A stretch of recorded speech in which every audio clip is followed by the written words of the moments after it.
Good morning everyone. आवाज़ आ रही है? एक बार कमेंट कर दीजिएगा। आवाज़ आ रही है क्या? ज़्यादा देर की क्लास तो मैं लूँगा नहीं, पहले ऑनेस्टली बता दे रहा हूँ। आज हम लोग मेनली वेव इक्वेशन तक करेंगे। वेव इक्वेशन क्या होता है, क्या नहीं होता है, इसके बारे में देखेंगे और उसके बाद फिर हम लोग आज का लेक्चर कंप्लीट कर देंगे। तो पहले एक बार बताइए, आवाज़ आ रही है या नहीं आ रही है? तो हम लोग सिंपल वेव को देखेंगे क्योंकि वेव अपने आप में एक बहुत बड़ा टॉपिक है। तो देखता हूँ कितने लेक्चर में, मेरा टारगेट तो 3 से 4 लेक्चर में कंप्लीट हो जाए क्योंकि एस में बहुत ज़्यादा टाइम ले लिया, 7 लेक्चर, समझ रहे हो, तो बहुत डिटेल में करा है। चलिए, आवाज़ आ रही है क्या? आवाज़ आ रही है क्या? बताइएगा, आवाज़ आ रही है क्या? Sound is clear. और मैथ्स की कितने टाइप का होगा? ओके, उसका देख लेंगे। कुछ इशू चल रहा है मैथ की क्लास के लिए, वो टेंशन मत लीजिए। मैथ की क्लास में का भी कुछ इशू चल रहा है रिलेटेड टू कुछ लाइट वेट वहाँ पे है नहीं, ठीक है बेटा, इस कारण से क्लासेस अभी तक नहीं हो पाई है। चलिए देखते। अब देखिए, वेव को अगर मैं बहुत बेसिक लैंग्वेज में समझाऊँ, देखो वेव एक ऐसा चैप्टर है जिसमें कि अगर तुम चाहूँ तो मैं आपको 15 लेक्चर भी पढ़ाऊँ तो भी आपको कम लगेगा, अगर 5 लेक्चर भी पढ़ाऊँ तो भी कम लगेगा। तो सिंपल सी बात है, जो इंपॉर्टेंट है क्रैश कोर्स है, मैं क्रैश कोर्स के हिसाब से चलता हूँ। जो इंपॉर्टेंट चीज़ें हैं मैं उस चीज़ में ज़्यादा फोकस करूँगा। तो पहले तो वेव का मतलब समझ लो। वेव कुछ होता नहीं है, बेसिकली एनर्जी अगर ट्रांजिएंट मोड पे है, मतलब अगर चल रही है, ट्रांजिएंट मोड मतलब समझ रहे हो, चलने की अवस्था में, तो उसी को हम लोग वेव बोलते हैं। एनर्जी अगर कहीं ट्रांसफर हो रही है तो सिंपल सी बात है, उसको हम लोग वेव बोलते हैं। अब अगर एनर्जी ट्रांसफर हो रही है तो सपोज करना 2 तरीके से एनर्जी ट्रांसफर हो सकती है। कि एक तो तरीका ये हो सकता है कि एनर्जी को ट्रांसफर होने के लिए किसी चीज़ की सहारे की ज़रूरत है। समझ रहे हो मेरी बात को? कि अगर जैसे 2 तरह के लोग होते हैं, एक तो डिपेंडेंट होते हैं और एक इंडिपेंडेंट होते हैं। तो एनर्जी अगर तुम्हें चलने के लिए किसी की सहारे की जरूरत है तो मतलब तुम डिपेंडेंट हो किसी पे। अगर तुमको चलने के लिए किसी की सहारे की जरूरत नहीं है मतलब तुम इंडिपेंडेंट हो। उसी तरीके से वेव का भी है, अगर डेली लाइफ से सोचो तो एनर्जी बेसिकली जाना चाह रही है कहीं रास्ते, मतलब कहीं चलना चाह रही है। तो अगर उसको सहारे की जरूरत है, सहारे की जरूरत है, तो यहाँ पे सहारा कौन बनेगा? मीडियम। अगर ऐसी वेव जिसको मीडियम की रिक्वायरमेंट है चलने के लिए या रास्ता चाहिए उसको मीडियम के थ्रू, तो वो क्या कहलाता है? Mechanical wave. साफ लैंग्वेज में, ठीक है सर। मीन्स में वेव का वेटेज कितना है बेटा? 1 से 2 क्वेश्चन तो आता ही है, मिनिमम 1 से 2 क्वेश्चन तो आता ही है। ये मान के चलिए कि मेंस में हर एक चैप्टर का इक्वली वेटेज है, ठीक है। तो अगर आपको मीडियम की, अगर ऐसी वेव जिसको कि सहारे की जरूरत है या रास्ता चाहिए या दूसरे की सहारे की जरूरत है तो उसको कहेंगे मैकेनिकल वेव। तो समझ में आया? 2 तरह की वेव होंगी, जिसको रास्ता चाहिए या सहारे की जरूरत है, बिना किसी सहारे के वो आगे नहीं बढ़ सकती, मैकेनिकल वेव। अगर बिना सहारे के भी वो आगे बढ़ सकती है उसको हम लोग बोलते हैं नॉन मैकेनिकल वेव, या कई बार इसको इलेक्ट्रोमैग्नेटिक वेव भी कह लिया जाता है। तो 2 तरह की वेव होती है, एक तो जिसको सहारे, चलने के लिए सहारे की जरूरत है तो वो हो गया मैकेनिकल वेव, और दूसरा हो गया जिसको चलने के लिए सहारे की जरूरत नहीं है, नॉन मैकेनिकल वेव। तो ये 2 तरह का क्लासिफिकेशन है। तो नॉन मैकेनिकल वेव को इलेक्ट्रोमैग्नेटिक वेव भी कहते हैं। देखिए, हम लोग अभी जो चैप्टर पढ़ेंगे उसमें हम लोग मेनली मैकेनिकल वेव के बारे में ही पढ़ेंगे, मैकेनिकल वेव के बारे में ही पढ़ेंगे। समझ रहे मेरी बात को? और नॉन मैकेनिकल वेव में आप वेव के बारे में किस में पढ़ते हो? ऑप्टिक्स में। तो मेनली आप ध्यान से देखो तो वेव के 3 बाइफर्केशन हो गए, यहीं से 2 bifurcation, mechanical wave, non mechanical wave. Mechanical wave में ही आप 2 क्लासिफिकेशन करते हो कि ट्रांसवर्स वेव और लॉन्गिट्यूडनल वेव। मतलब मैकेनिकल वेव के फिर 2 क्लासिफिकेशन हो जाते हैं, जिसमें कि पहला वेव होनिस्टिंग आप पढ़ते हो, दूसरा आप साउंड वेव पढ़ते हो। मतलब मैं बेसिक चीजें आपको बता रहा हूँ कि आपके सिलेबस में क्या क्या है। तो आपको साउंड वेव भी पढ़ना पड़ता है जो कि मैकेनिकल वेव का टाइप है, जिसको चलने के लिए सहारे की जरूरत होती है। अगर ध्यान से सुना होगा कि स्पेस में अगर कोई आदमी एक दूसरे को से बात करनी चाहे तो वो बात नहीं कर सकता। क्यों? उसका बस एक ही रीजन है कि स्पेस में मीडियम है ही नहीं, मतलब एयर है ही नहीं। तो अगर मैं मुंह से कुछ बोल रहा हूँ तो सिंपल सी बात है, मेरी गले की जो नली है वो वाइब्रेट हो रही है। वाइब्रेट होने के कारण वो एनर्जी ट्रांसफर करना तो चाहती है, लेकिन वहाँ एयर ही नहीं है। आप इस तरीके से समझो, एयर ही नहीं है तो एनर्जी ट्रांसफर करेगी कैसे? तो उसको रास्ते की जरूरत है। मान लो कि तुम चलना चाह रहे हो लेकिन तुम्हारे पास रास्ता ही नहीं है, तो तुम चलोगे कैसे? तो वही बात स्पेस में हो जाती है। इसलिए आपको आवाज सुनाई नहीं देती। जब तक एनर्जी आपके कानों तक नहीं पहुंचेगी तो एनर्जी आपको सुनाई कैसे देगी? तो जस्ट लाइक अगर आप स्पेस पर जाते हो तो जस्ट लाइक गूंगा कि वो बोलने की तो बहुत कुछ कोशिश करता है लेकिन आपको कुछ सुनाई नहीं देगा। उसका बस मेन रीजन क्या होता है? मीडियम है ही नहीं। लेकिन वही चीज अगर आप लाइट के साथ देखो तो लाइट आपको स्पेस में दिखाई देती है, लेकिन उसको कोई स्पेस में कोई मीडियम है, मीडियम मतलब मेरा एयर से है, एयर है नहीं है, लेकिन फिर भी आपको वहाँ पे दिखाई तो देती है। तो मतलब जो लाइट है वो भी एक वेव ही है, जिसको आप लोग जानते हो कि इलेक्ट्रोमैग्नेटिक वेव है, उसको कभी मीडियम की जरूरत नहीं पड़ती है। तो हम लोगों ने अभी तक बेसिकली क्या चीज सीखा। चलिए बेटा, थैंक यू। कौन है? शोभित शर्मा। चलिए, आपको समझ में आता है, अच्छा लगता है मुझे। तो हम लोगों ने बस अभी बेसिक यही समझा कि वेव कुछ होता नहीं है, एनर्जी का ट्रांसफर होने का तरीका है, एनर्जी एक जगह से दूसरे जगह जाना चाह रही है, तो उसी को हम लोगों ने वेव का नाम दे दिया, बस आप ये समझिए। दूसरा ये बोला कि अगर एनर्जी एक जगह से दूसरी जगह जाना चाह रही है, अगर वो खुद से चली जा रही है, इंडिपेंडेंट होकर चले जा रही है, उसको किसी रास्ते की जरूरत नहीं है या मीडियम की रिक्वायरमेंट नहीं है, तो उसको हम लोग बोलते हैं नॉन मैकेनिकल वेव। अगर वो बिना मीडियम के या रास्ते के जा नहीं सकती, तो उसी को हम लोग क्या बोलते हैं बेटा? Mechanical wave. तो मैकेनिकल वेव के कुछ एग्जांपल्स बताता हूँ, जैसे wave on string. Wave on string, रस्सी को ऐसे पकड़ लो टाइटली, उस तरीके से ऐसे करके ऑक्सीलेट कराओ अपनी हाथ को, तो उससे क्या होगा? आपका हाथ जो है असल में इस तरीके से जो कर रहे हो, तो आपका हाथ जो है एनर्जी दे रहा है रस्सी को, और रस्सी का हर एक पार्टिकल एक दूसरे को एनर्जी ट्रांसफर कर रहा है, और जिससे कि आपका ये वेव दिख रहा है। ठीक है। दूसरा हो गया आपका साउंड वेव। साउंड वेव में क्या होता है? अगर तुम लॉजिकली सोचो तो तुम जब भी कुछ बोलते हो तो अपने गले को इस तरीके से टच करना, तो तुम्हारे गले इस तरीके गले जो होगा ना, तुमको दिखेगा कि वाइब्रेशन हो रहा है। तो होता क्या, एक झिल्ली होती है, जो बायो के जो हल्का फुल्का भी बायो में इंटरेस्टेड होगा उनको पता होगा, गले में झिल्ली होती है पतली सी, वो वाइब्रेट करती रहती है। तो जैसे ही आपका वो गले का जो झिल्ली है वो वाइब्रेट करती है, तो एयर को आसपास में इस तरीके से डिस्प्लेस करती है, मतलब वो अपनी एनर्जी जो है असल में एयर के मॉलिक्यूल्स में ट्रांसफर करती है, और एयर का मॉलिक्यूल दूसरे मॉलिक्यूल्स में, तीसरे मॉलिक्यूल में, इस तरीके से एनर्जी का ट्रांसमिशन एयर के मॉलिक्यूल्स एक से दूसरे में, तीसरे में, चौथे में, पांचवें में, इस तरीके से आपके कानों तक आती है, और कान में आपका एक तरीके से समझो रिसीवर लगा हुआ है, उसमें जब वही एनर्जी आके टकराती है तो आपको कुछ सुनाई देता है। समझ लो कितना अच्छा मैकेनिज्म है आपके बॉडी का, ये कुछ मशीन से भी कितना, इसी सब चीज़ों से तो मशीन इंस्पायर्ड है। समझ रहे हो मेरी बात को? ठीक है। तो ये मुझे दो बात तो समझ में आई कि मैकेनिकल और नॉन मैकेनिकल वेव क्या होता है। मेनली जो हम लोग अभी दो चैप्टर करने वाले हैं, वेव ऑन स्ट्रिंग और साउंड वेव, इन दोनों में हम लोग मेनली करेंगे मैकेनिकल वेव के बारे में। नॉन मैकेनिकल वेव आपका ऑप्टिक्स का पास है, जो कि देखा जाएगा ऑप्टिक्स का पास है, जिसमें हम नॉन मैकेनिकल वेव के बारे में करेंगे। अब अगर हम मैकेनिकल वेव के हिसाब से देखें तो मैकेनिकल वेव को चलने के लिए, मतलब कि एनर्जी को ट्रांसफर होने के लिए मीडियम की रिक्वायरमेंट है। तो ये किस तरह की एनर्जी हो सकती है? इस तरह की एनर्जी, जैसे मान लो कि आपने रस्सी में अपने हाथ के थ्रू, यहाँ पे आपको समझ में ही आ रहा होगा कि मैकेनिकल एनर्जी कहीं ना कहीं होगी, मैकेनिकल एनर्जी से रिलेटेड कुछ होगी। जैसे आपकी गली वाइब्रेट कर रही है, तो उसमें क्या हो रहा है कि वाइब्रेशन एनर्जी एक दूसरे में ट्रांसफर हो रही है। यहाँ पे आपका ट्रांसलेशनल एनर्जी, अगर आपके हाथ में काइनेटिक एनर्जी, तो काइनेटिक एनर्जी को आप ट्रांसफर करवाना चाह रहे हो, तो इस तरह से एनर्जी को आप ट्रांसफर करवाना चाहिए। लेकिन वो जो एनर्जी है जैसे इलेक्ट्रोमैग्नेटिक वेव में है, उसमें कौन से फॉर्म में एनर्जी होती है? अगर आपको याद होगा तो इलेक्ट्रोमैग्नेटिक वेव के दो कंपोनेंट होते हैं, एक तो इलेक्ट्रिकल कंपोनेंट होता है और मैग्नेटिक कंपोनेंट होता है। और इलेक्ट्रिकल कंपोनेंट में भी एनर्जी स्टोर होती है। अगर इलेक्ट्रिक फील्ड कहीं पे है तो वहाँ एनर्जी स्टोर होगी। याद कीजिए, half epsilon not E square, this is the energy store per unit volume of electric field. इसी तरीके से B square upon 2 mu not, ये क्या होता है? This is the energy store per unit volume of magnetic field. मतलब अगर electric field और कहीं मैग्नेटिक फील्ड का कंपोनेंट है तो सिंपल सी बात है वहाँ पे एनर्जी है, और एनर्जी अगर आपका है तो सिंपल सी बात है वो ट्रेवल कर रही है। समझ रहे मेरी बात को? तो वो इलेक्ट्रोमैग्नेटिक वेव जब हम लोग करेंगे तो आपको समझ में आएगा कि असल में होता क्या है, वो अलग बात है। ठीक है, लेकिन अभी हम लोग बात कर रहे हैं मैकेनिकल वेव की। अब मैकेनिकल वेव में देखो, ध्यान से देखना, जो हमारा पहला चैप्टर है वो है wave on string. Wave on string में है क्या, ध्यान से सुनना। अगर हम रस्सी को एक पकड़े, एग्जांपल के लिए मैं बनाऊं, एक रस्सी को आप दीवार से बांधो इस तरीके से, जैसे से आप अपने हाथ को मोशन करोगे तो सिंपल सी बात है रस्सी का हर एक पार्टिकल देखिए उसी तरीके से नाचेगा। उसका मेन रीजन क्या होता है? ठीक है, ठीक है। अगर तुम ध्यान से देखो तो अब अगर जिस तरीके से आपका हाथ का मोशन होगा, आपने रस्सी को पकड़ रखा, आप जिस तरीके से हाथ का मोशन करोगे तो आपका हाथ का मोशन हो रहा है, सिंपल सी बात है आपके हाथ के पास एनर्जी है, वो एनर्जी ट्रांसफर कर रहा है किसमें? रस्सी में। उस तरीके से रस्सी का हर एक पार्टिकल एनर्जी का पार्टिकल उसी तरीके से मोशन शो करेगा।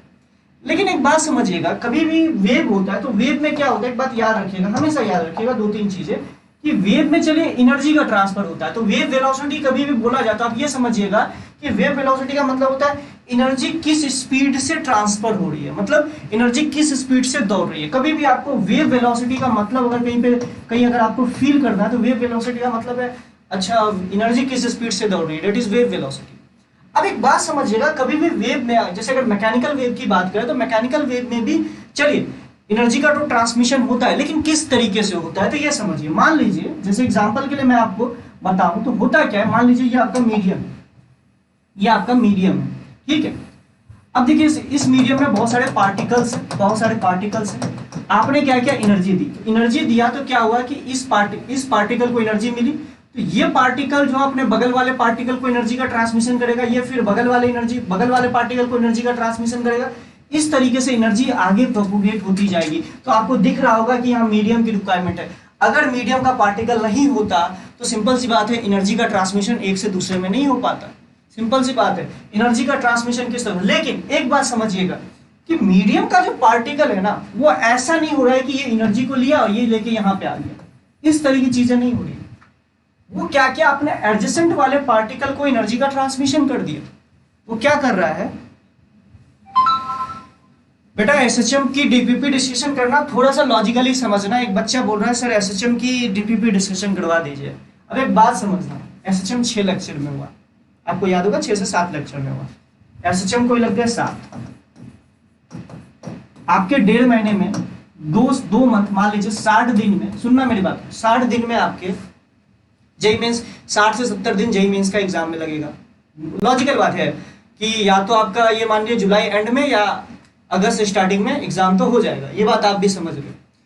अगर मैं एसएचएम में 7 लेक्चर दूं, सुनिएगा मेरी बात को, एसएचएम में मैंने 7 लेक्चर दिया, 1 लेक्चर हर के डीपीपी डिस्कशन में लगा दो, लॉजिकली मेरे पास कितने दिन हैं अब से 60 दिन है, मुश्किल से 60 दिन है।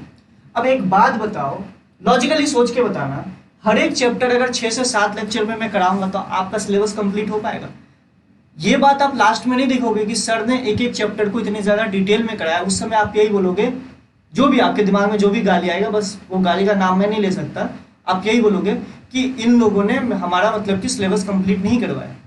तो बात बेटा हमें ही पता है कि लास्ट में आप लोग को हर चीज को भूल जाते हो और लास्ट में ये चीज याद रखते हो कि सर ने सिलेबस कंप्लीट नहीं कराया। भले वो मैंने 2 ही लेक्चर में करवाया, कई लोगों के दिमाग से उड़ गया, इस चीज की कोई केयर नहीं करेगा, लेकिन सिलेबस कंप्लीट होना चाहिए। इसलिए बेटा सबसे पहले सिलेबस कंप्लीट करते हैं, जितने भी डीपीपीज में क्वेश्चंस हैं वो आप लोग सॉल्व कीजिए, ठीक है। हाँ बेटा मिल जाएगा, उसकी टेंशन मत लीजिए, ठीक है। सारे लेक्चर्स आज ऐप में मैं अपडेट कर दूंगा एसएचएम का, ठीक है। तो इसी तरीके से मैं बोलूंगा, इसमें भी 3-4 लेक्चर्स लगेंगे। डीपीपी डिस्कशन मैं इसलिए नहीं कर पाऊंगा बेटा, देखिए अगर लास्ट में टाइम बचेगा तो मैं डीपीपी डिस्कशन करवा दूंगा, लेकिन अभी नहीं। प्लीज इसके लिए मुझे जिद मत कीजिएगा, वो आप खुद से सॉल्व कीजिए। डाउट डिस्कशन ग्रुप दिया हुआ है उसमें कीजिए, मुझे टाइम मिलेगा तो मैं उस क्वेश्चंस की रिप्लाई कर दिया करूँगा, ठीक है। लेकिन प्लीज़ इस चीज़ के लिए जोर मत दीजिएगा। और मैं थोड़ा सा, मैंने सोचा था कि थोड़ा सा इसको वेव को भी ज़्यादा एक्सटेंड करके पढ़ाऊंगा, लेकिन नहीं, अब मुझे थोड़ा सा हर चीज़ को कंप्रेस करना पड़ेगा। नहीं करूँगा तो सिंपल सी बात सिलेबस कंप्लीट नहीं हो पाएगा। 2 साल का कोर्स अगर तुम 2 से 3 महीने में मानते हो तो तुम्हें भी कंप्रोमाइज़ करना पड़ेगा, मुझे भी कंप्रोमाइज़ करना पड़ेगा, ये बात याद रखिए। चलिए, तो मेरा ये कहने का मतलब है वेव में क्या होता है, एक पार्टिकल से दूसरे पार्टिकल तक एनर्जी का ट्रांसमिशन होता है। लेकिन अगर हम लोग आइडियल वेव की बात करें तो असल में होता क्या है, आइडियल वेव की बात करें तो एनर्जी का जो ट्रांसमिशन होता है from one particle to another particle, हम लोग मानते हैं 100% एनर्जी का ट्रांसफर होता है। हम ये नहीं मानते हैं कि कुछ एनर्जी का लॉस आ रहा है। मतलब अगर वेव ट्रैवल कर रही है तो हम ये मानते हैं कि एनर्जी का ट्रांसमिशन 100% हो रहा है, कोई एनर्जी का लॉस नहीं हो रहा है। मतलब अगर इस पार्टिकल को मान लो 100 जूल एनर्जी मिली तो ये अपने बगल वाले पार्टिकल को 100 जूल ही एनर्जी देगी, कोई एनर्जी का लॉस नहीं होगा। समझ रहे मेरी बात को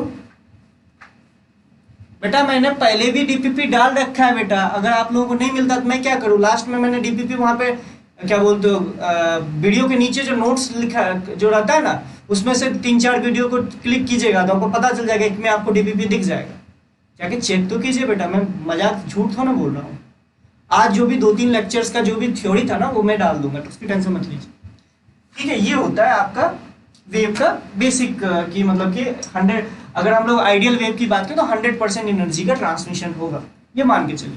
तो ये होता है आप अगर आप बोले कौन सी वेव, मैकेनिकल वेव में, कि एनर्जी इस तरीके से ट्रैवल करती है। अब जैसे मैकेनिकल वेव का एग्जांपल जैसे आप लोगों को पता है, साउंड वेव हो गया, वेव ऑन स्ट्रिंग हो गया, उसके बाद फिर जो वाटर में जो वेव बनती है, पत्थर फेंकोगे तो वेव इस तरीके से बनती है, तो वो आपका वाटर वेव का एग्जाम्पल हो गया। अब जैसे मैं एक बात करूँ, ध्यान से सुनिएगा, बहुत बेसिक बात आपसे पूछने की कोशिश कर रहा हूँ। जैसे मैंने अभी आपको एग्जाम्पल बताया था कि जिस तरीके से अपने हाथ का आप मोशन कर रहे हैं उस हिसाब से आपकी वेव बनेगी। तो अगर आप हाथ का मोशन करोगे, ऐसे ऐसे किया, ऐसे ऐसे किया, तो उस हिसाब से एनर्जी का ट्रांसमिशन होगा, उसी हिसाब से आपकी वेव बनेगी।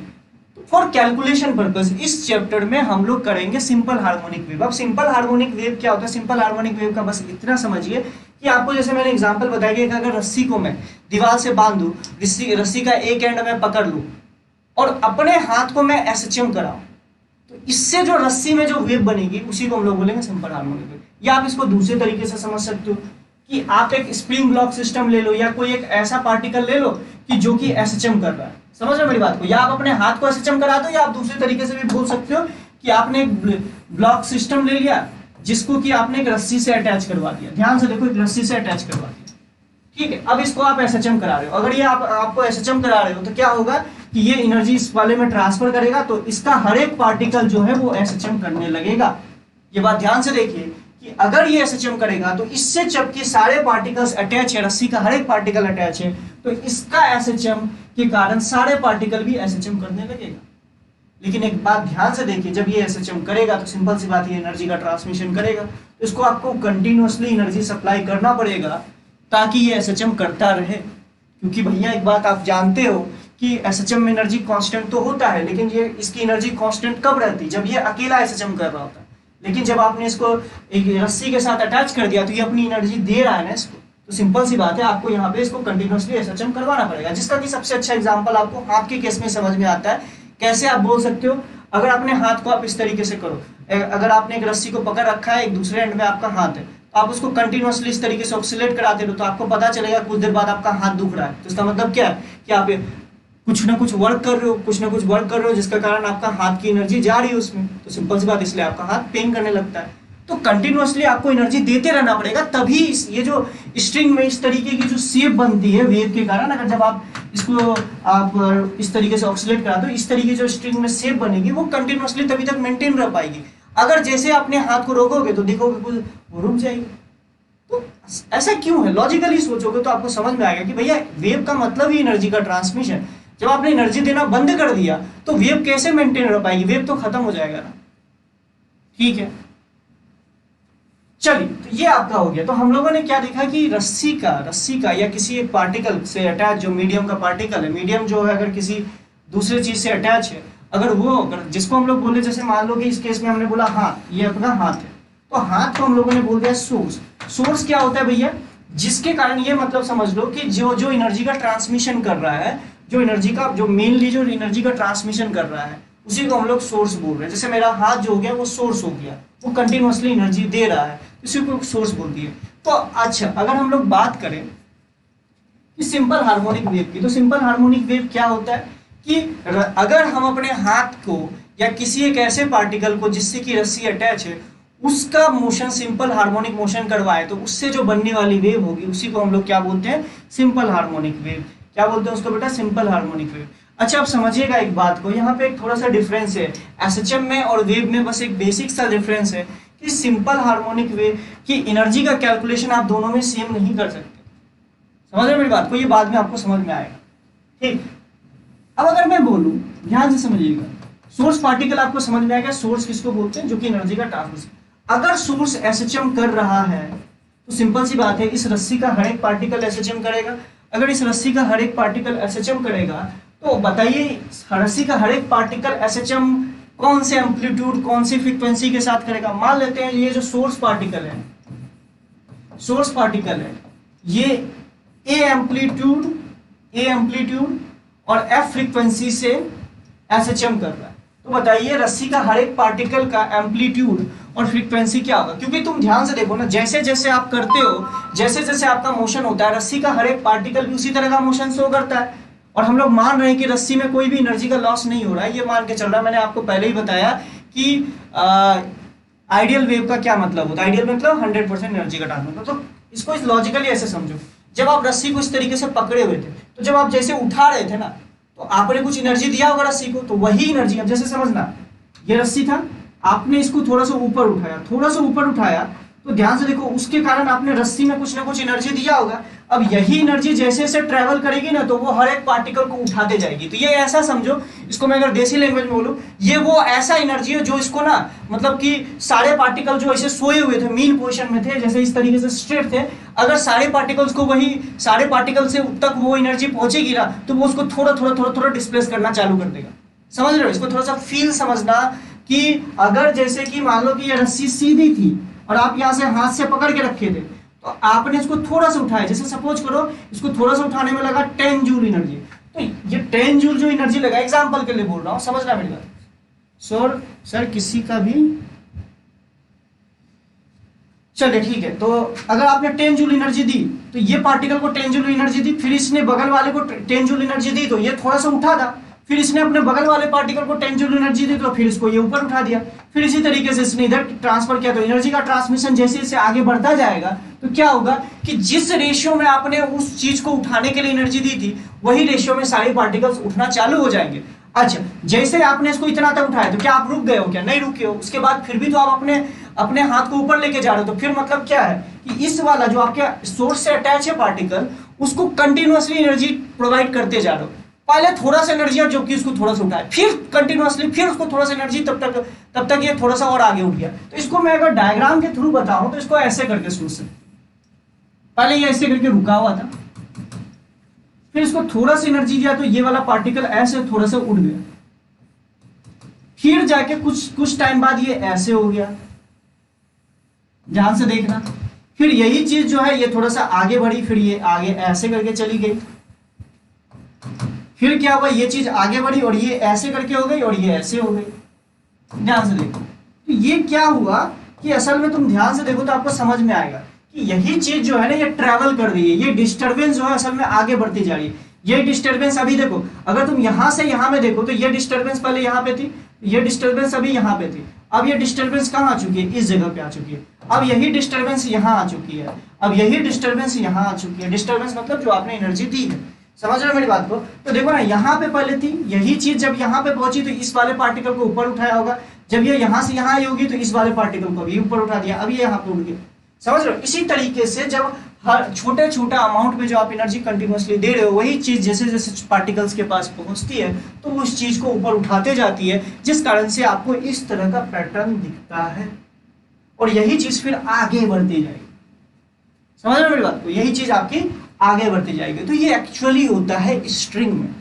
ये क्या होता है बेटा? स्ट्रिंग में होता है, एक पार्टिकल से दूसरे पार्टिकल, दूसरे से तीसरे। तो एक बात सोचिए, अगर मेरा सोर्स पार्टिकल का एम्पलीट्यूड ए है, तो इसका मतलब है जो सोर्स पार्टिकल से जो अटैच पार्टिकल है, उसको भी वो ए डिस्टेंस तक ऊपर उठाएगा। मतलब अगर तुम इसको लॉजिकली मान लो, ये जीरो वाली पोजीशन है, इस पोजीशन से ये इसको ए ऊपर तक लेके जाएगा। अगर इस पार्टिकल को ये ए ऊपर तक लेके जाएगा, तो ये अपने बगल वाले पार्टिकल को भी ए ऊपर तक पहुंचा देगा। तो यानी इस तरीके से, और ये फिर अपने बगल वाले को भी ए ऊपर तक पहुंचाएगा। तो इसका मतलब है, अगर सोर्स पार्टिकल का एम्पलीट्यूड ए है, तो रस्सी का हर एक पार्टिकल का जो एम्पलीट्यूड हो जाएगा, वो भी ए हो जाएगा। अगर तुम ध्यान से देखो, अगर ये एफ फ्रीक्वेंसी के साथ ऑक्सीलेट कर रहा है, तो सिंपल सी बात है, रस्सी का हर एक पार्टिकल एफ फ्रीक्वेंसी के साथ ऑक्सीलेट करेगा। यानी जो सोर्स पार्टिकल का एम्पलीट्यूड होता है और जो फ्रीक्वेंसी होता है, वही मीडियम पार्टिकल का फ्रीक्वेंसी और एम्पलीट्यूड होगा। लेकिन ये कब? जब 100% एनर्जी का ट्रांसमिशन होगा। अगर एनर्जी का ट्रांसमिशन 100% नहीं होगा, तो एम्पलीट्यूड में थोड़ा बहुत कमी आ जाएगी, जिसके बारे में हम लोगों ने कल बात की थी, डैम्पिंग ऑक्सीलेशन। अगर एनर्जी का लॉस हो जा रहा है, तो सिंपल सी बात है, डैम्पिंग ऑक्सीलेशन हो जाएगा। मतलब पहले वाले का जो एम्पलीट्यूड होगा, दूसरे वाले पार्टिकल का एम्पलीट्यूड ए नहीं हो पाएगा, वो थोड़ा सा कम होगा। ठीक है, समझ रहे हो मेरी बात को? ये आपने बेसिक समझा कि वेव में जो सोर्स पार्टिकल का फ्रीक्वेंसी और एम्पलीट्यूड होता है, वही फ्रीक्वेंसी और एम्पलीट्यूड सारे मीडियम पार्टिकल का होता है। समझ रहे हैं मेरी बात को? ठीक। अगर हम रस्सी की बात करें, वेव ऑन स्ट्रिंग की बात करें, तो वेव ऑन स्ट्रिंग जो है, असल में एक तरीके से तुम ध्यान से देखो, इसमें क्या है, एनर्जी ऐसे करके आगे बढ़ रही है। अगर तुम लॉजिकली देखो, यही तो, ये जो आगे बढ़ रही है, पहले ये यहाँ पे थी, फिर ये यहाँ पहुंच गई, तो एनर्जी का ट्रांसमिशन इस तरीके से हो रहा है। लेकिन मीडियम पार्टिकल का जो मोशन है, वो किस तरीके से, अगर तुम ध्यान से देखो, तो एनर्जी इस तरीके से जा रही है और मीडियम पार्टिकल इस तरीके से ऑक्सीलेट कर रही है। यानी एनर्जी का मोशन, वेलोसिटी इस तरफ है और पार्टिकल का वेलोसिटी इस तरफ है। तो ध्यान से देखो, when wave velocity and particle velocity are perpendicular to each other then this type of wave are called what? Transverse wave. तो ट्रांसवर्स वेव का एक सिंपल सा मीनिंग समझ लो कि वेव वेलोसिटी मतलब एनर्जी किधर जा रही है। तो ध्यान से देखिए, पहले यहाँ थी फिर यहाँ आ गई, तो एनर्जी आपका इस डायरेक्शन पे मूव कर रही है और पार्टिकल्स इस तरीके से ऑक्सीलेट कर रही है। तो इस तरह की वेव को बोलते हैं हम लोग ट्रांसवर्स वेव। क्या बोलते हैं इसको बेटा? Transverse wave. समझ रहे मेरी बात को? तो ट्रांसवर्स वेव को आप इस तरीके से समझ सकते हो कि अगर वेव वेलोसिटी ऐसे है तो एनर्जी का ये जो मीडियम पार्टिकल का जो मोशन होगा वो इस तरीके से होगा। ध्यान से देखो ना, अगर तुम अपने हाथ को, अरे भाई सिंपल सी बात है, मेरे पास कोई रस्सी नहीं है ना, सामने मेरे पास कुछ है तो मैं तुम्हें करके दिखा नहीं सकता, तो आपको विजुलाइज करने वाला। कई लोग गरियाएंगे कि सौरभ कुछ बताया नहीं, हबीम ऐसे कर रहा है, हबीम क्या हो रहा है, उसको कुछ नहीं करता। ठीक है, तो अगर आप अपनी रस्सी को ऐसे पकड़ोगे तो हाथ को ऐसे से एक्सेलरेट करोगे, हर एक पार्टिकल ऐसे ही सही ऑक्सीलेट करेगा। तो ऐसे से ऑक्सीलेट करेगा तो ध्यान से देखो, एनर्जी तो ऐसे जा रही है लेकिन सारा पार्टिकल ऐसे से ऑक्सीलेट कर रहा है। तो मतलब वेव वेलोसिटी इस तरफ और पार्टिकल का मोशन इस तरफ, तो इस तरह की वेव को बोलते हैं हम लोग ट्रांसवर्स वेव। अब लॉन्गिट्यूडनल दूसरी तरह की वेव होती है, जैसे कि आपको पता होगा साउंड एक लॉन्गिट्यूडनल वेव है। अब लॉन्गिट्यूडनल वेव में क्या होता है, ध्यान से देखो कि वेव वेलोसिटी, पार्टिकल का वेलोसिटी इस तरफ होता है, मतलब कि ऐसे से ऑक्सीलेट करेगा पार्टिकल। या तो मान लो ये मीडियम पार्टिकल था, ये इधर जाएगी फिर इधर जाएगी फिर इधर जाएगी, जो कि हम लोगों ने नॉर्मल एसएचएम में देखा था। और एनर्जी भी इसी तरफ से ट्रांसफर होगी। एनर्जी के डायरेक्शन के अलोंग या अपोजिट डायरेक्शन में आपका क्या होगा? पार्टिकल की वेलोसिटी, उसी को हम लोग बोलते हैं लॉन्गिट्यूडनल वेव। समझ रहे हो मेरी बात? अब कुछ बेसिक चीजें समझ लेते हैं। फ्रीक्वेंसी क्या होता है, वेवलेंथ क्या होता है, ये समझना। अब फ्रीक्वेंसी का मतलब क्या होता है? Time period. अब देखना, फ्रीक्वेंसी और टाइम पीरियड के बारे में ऑलरेडी आप लोगों को एसएचएम में पता है, समझ रहे हो? फ्रीक्वेंसी और टाइम पीरियड के बारे में ऑलरेडी आपको पता है। टाइम पीरियड क्या होता है? जो आपका एसएचएम का टाइम पीरियड, सिंपल सी बात है, मेरा सोर्स पार्टिकल ऑक्सीलेट कर रहा है, समझना। ये हाथ बना रहा हूं, थोड़ा सा समझना, ये मेरा थोड़ा सा हाथ है, समझना। तो मेरा सोर्स, चलो यार ठीक है, मेरा ऐसे भी ड्राइंग बढ़वा दे। सोर्स, मान लो कि आपका हाथ सोर्स पार्टिकल है, सोर्स पार्टिकल का जो टाइम पीरियड होगा वही सारे पार्टिकल्स का टाइम पीरियड हो जाएगा। लॉजिकली सोचो, अगर आपका सोर्स पार्टिकल एसएचएम कर रहा है तो इसका मतलब क्या, उसका कुछ ना कुछ तो टाइम पीरियड होगा ना भाई। टाइम पीरियड ऑफ एसएचएम का मतलब तो समझते हो ना, कि पहले वो मीन पोजीशन से एक्सट्रीम पोजीशन पे आए, फिर मीन पोजीशन पे आए, फिर दूसरे एक्सट्रीम पोजीशन पे आए, फिर दूसरे एक्सट्रीम पोजीशन से फिर से मीन पोजीशन पे आ जाए। तो ये जो पूरा टाइम लगा, इसी को हम लोग टाइम पीरियड ऑफ एसएचएम बोलते थे। तो यहाँ पे भी देखिए, अगर आपका सोर्स पार्टिकल एसएचएम कर रहा है तो सिंपल सी बात है, उसी टाइम पीरियड के साथ मीडियम का हर एक पार्टिकल एसएचएम करेगा। लॉजिकल बात है। तो टाइम पीरियड तो आपको समझ में आ गया। अच्छा, फ्रीक्वेंसी क्या होगा? फ्रीक्वेंसी का क्या मतलब होता है? याद कीजिए, हम लोगों ने एसएचएम में समझा था कि 1 सेकंड में कितनी बार ऑक्सीलेट कर लिया, तो उसी तरीके से बोल देते हैं यहाँ पे 1 सेकंड में कितनी बार आपका जो पार्टिकल्स है, मीडियम का पार्टिकल कितनी बार ऑक्सीलेट करता है। It is what frequency of SHM, frequency of wave. Frequency का वेव का मतलब समझे कि 1 सेकंड में कितनी बार ऑक्सीलेशन हुआ हर मीडियम पार्टिकल का। अच्छा, अब वेवलेंथ की बात क्या करते हैं? वेवलेंथ का क्या होता है कि वेवलेंथ का मतलब ये होता है कि एक टाइम पीरियड में, अब वेवलेंथ थोड़ा सा अलग चीज है, एक टाइम पीरियड में एनर्जी कितनी डिस्टेंस ट्रेवल कर ली, दैट इज कॉल्ड वेवलेंथ।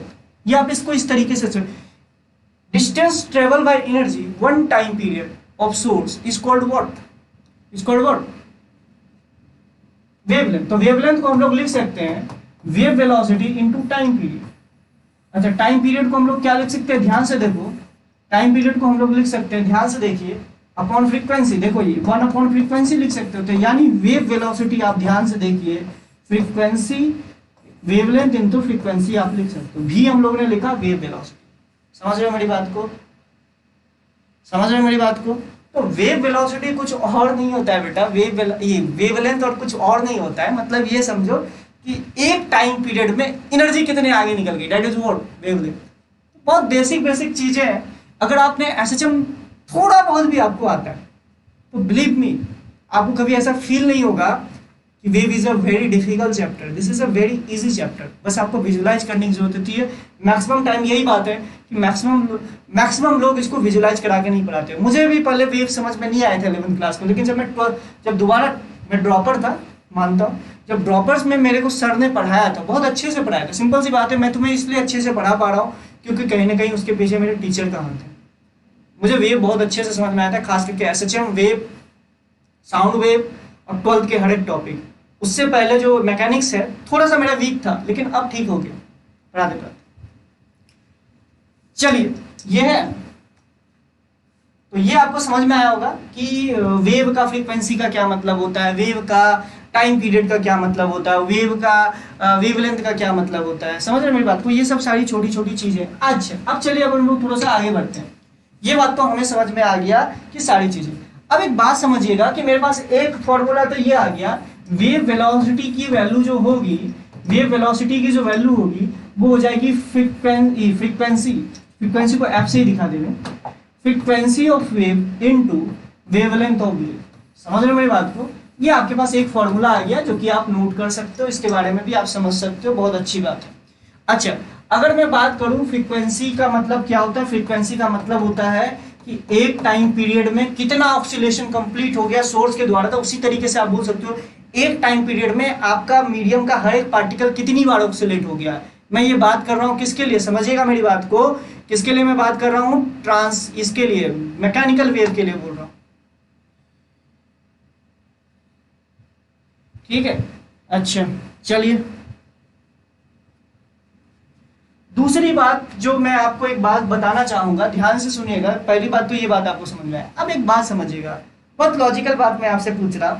एक दूसरा टर्म आता है, ध्यान से सुनिएगा। फ्रीक्वेंसी तो आपको समझ में आ गया। अब एंगुलर फ्रीक्वेंसी क्या होता है, जिसको आप लोग ओमेगा से दिखाते हो। अब बताइए एंगुलर फ्रीक्वेंसी क्या होता है। एंगुलर फ्रीक्वेंसी का बस बेसिक सा मतलब है, सुनना, अगर आप ऑक्सीलेशन को एंगल में कन्वर्ट करते हो, याद करो फेजर में, फेजर याद है, थोड़ा सा एसएचएम में आपको फेजर याद होगा कि हम लोगों ने क्या किया था। अगर तुम्हें याद होगा, मैं आपको एग्जांपल के लिए बता रहा हूं तो आपको याद होगा। ये एम्पलीट्यूड था प्लस, ये माइनस ए था, ये प्लस ए था, ये प्लस ए था, ये माइनस ए था। अब जब पार्टिकल मेरा मीन पोजीशन पे था तो उस समय का एंगल हम लोग 0 मानते थे, याद करना, ध्यान से सोचना। फिर जब पार्टिकल प्लस ए पे यहां से यहां गया तो फेज कितना हो जाता था, देखना ध्यान से देखना, π/2। फिर ये पार्टिकल यहां से यहां आया तो फेज हो जाता पाई। फिर पार्टिकल यहां से यहां गया तो देख लेना ये हो जाएगा 3π/, देख लेना ये 3π/2। और फिर पार्टिकल यहां से यहां आ गया तो फिर 2π। तो ये अगर तुम ऑक्सीलेशन को एंगल में कन्वर्ट कर दो, अगर तुम ऑक्सीलेशन को एंगल में कन्वर्ट कर दो, फेजर से सोचना, थोड़ा सा समझ में आ जाएगा। अब हर चीज मैं थोड़ा टाइम देके बताऊंगा, सिंपल सी बात है, आप सोचिएगा। तो ऑक्सीलेशन को अगर एंगल में मेजर करो तो मेरा ये कहने का मतलब है कि एक टाइम पीरियड में कितना एंगल आप घूम गए, दैट इज एंगुलर फ्रीक्वेंसी। एक टाइम पीरियड में आप कितना एंगल घूम गए, that is what, angular frequency. तो मतलब angle rotated by the particle in one time period. जैसे आप फेजर के हिसाब से सोच लो कि अगर आप एक सर्कुलर मोशन कंसीडर कर लिए होते, उसके ओमेगा से एसएचएम का जो एंगुलर फ्रीक्वेंसी है उसको अगर आप ओमेगा मान लिए होते एक सर्कुलर मोशन का, तो एक सेकेंड में आप कितना एंगल घूम गए होते। तो वही होता है आपका मतलब एंगुलर फ्रीक्वेंसी। तो याद कीजिए एंगुलर फ्रीक्वेंसी एक चक्कर में आप कितना एंगल घूमते हो, 2π। तो अगर एक सेकंड में, अगर तुम ध्यान से देखो तो एक सेकंड में आप कितना चक्कर घूमते हो, फ्रीक्वेंसी के बराबर। फ्रीक्वेंसी तो यही होता है भाई कि एक सेकंड में कितना चक्कर लगा लिए, कितनी बार ऑक्सीलेट कर लिए। ऑक्सीलेशंस को तो हम लोग एंगल से देख रहे हैं। तो मतलब आपका फ्रीक्वेंसी और एंगुलर फ्रीक्वेंसी के बीच में जो रिलेशन होगा वो 2πf होता है। Angular frequency is equals to 2πf। क्यों? क्योंकि आप एक चक्कर में 2π एंगल घूमते हो सर्कुलर मोशन के हिसाब से, तो एक सेकंड में आप कितना चक्कर लगा रहे हो, f बार चक्कर लगा रहे हो, वही तो आपकी फ्रीक्वेंसी होती थी। यानी angular frequency is equals to 2πf। समझ रहे हो मेरी बात को?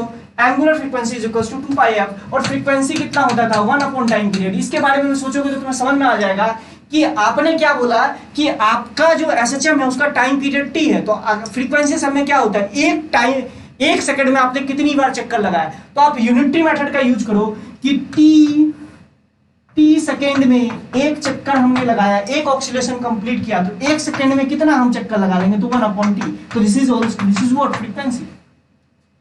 समझ रहे हो मेरी बात को? तो 2π से आप मल्टीप्लाई कर दो तो सिंपल सी बात है। अब कई बोलेंगे साला 70π कैसे हो? अगर कोई अगर 10 चक्कर लगा रहा है तो मतलब 10 चक्कर लगा रहा है मतलब 20π एंगल कैसे घूम जाएगा बे?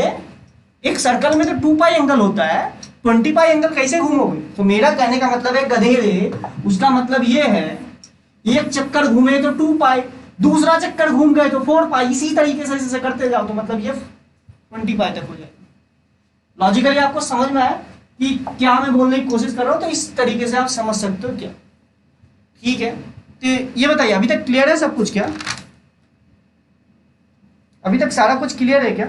तो हेडिंग डाल लीजिएगा सिंपल हार्मोनिक वेव, ब्रैकेट में लिख लीजिएगा wave on string. Wave on string में हम लोग बात कर रहे हैं simple harmonic wave. Simple harmonic wave के बारे में क्यों कर रहे हैं? क्योंकि इसके बारे में थोड़ा सा विजुलाइज करना आसान होता है। क्योंकि मैंने अभी आपको बताया आपका हाथ जैसे मूव करेगा उसी तरीके से रस्सी का हर एक पार्टिकल भी मूव करेगा। अगर सिंपल सी बात है, सिंपल हार्मोनिक अपने हाथ को का जो मोशन है वो सिंपल हार्मोनिक की तरह रखो तो सिंपल सी बात जो रस्सी में जो वेव बनेगी वो सिंपल हार्मोनिक वेव बनेगी। लॉजिकल बात है। क्यों मैं लॉजिकली बोल रहा? क्योंकि भैया दूसरे तो ऐसे ऐसे हाथ हिलाओगे तो उसका एक्सप्रेशन लिख कैसे पाओगे? सिंपल हार्मोनिक वेव का एक्सप्रेशन आप लिख पाते हो, इसलिए हम उसी को पढ़ रहे हैं। अगर तुम उसका एक्सप्रेशन भी आप अपने हाथ को ऐसे ऐसे करते, ऐसे ऐसे क्रॉस बना रहे होते, उसका अगर मोशन का इक्वेशन लिख लेते तो आप उसको भी लिखो, उससे भी वेव बन जाएगी, कोई दिक्कत नहीं है। लेकिन अगर आप simple harmonic wave, simple harmonic का मोशन अगर करोगे तो उसका तो इक्वेशन आपको पता ही रहता है ना। इसलिए मतलब मेन बात ये है कि काम मेरा आसान हो जाए और वेव को भी थोड़ा बहुत समझ ले। और लॉजिकल उसका रीजन ये भी होता है कि हमारे एनवायरनमेंट में जो मैक्सिमम वेव होते हैं ना वो सिंपल हार्मोनिक वेव ही होते हैं। मैक्सिमम वेव जो होते हैं ना वो सिंपल हार्मोनिक वेव सिद्धांत पे काम करते हैं। तो हम लोग बात करें इक्वेशन ऑफ वेव। अच्छा, इक्वेशन ऑफ वेव का क्या मतलब होता है? इक्वेशन ऑफ वेव का मतलब ये होता है, आप देखो ध्यान से देखो, तो रस्सी में अगर तुम लॉजिकली सोचो तो रस्सी का हर एक पार्टिकल जो है, असल में तुम देखो तो रस्सी का हर एक पार्टिकल एसएचएम कर रहा है। अगर सोर्स पार्टिकल एसएचएम करना चालू कर दिया मतलब ये समझो ये सोर्स पार्टिकल है जो एनर्जी दे रहा था मीडियम के पार्टिकल को। अगर सोर्स पार्टिकल एसएचएम करना चालू कर दिया, मान लेते हैं सोर्स पार्टिकल का एसएचएम का इक्वेशन, अब ये मत पूछना ये एसएचएम का इक्वेशन कैसे है। एसएचएम का इक्वेशन बहुत सारी चीजों पे डिपेंड करता है, ये मैंने आप लोगों को बताया था।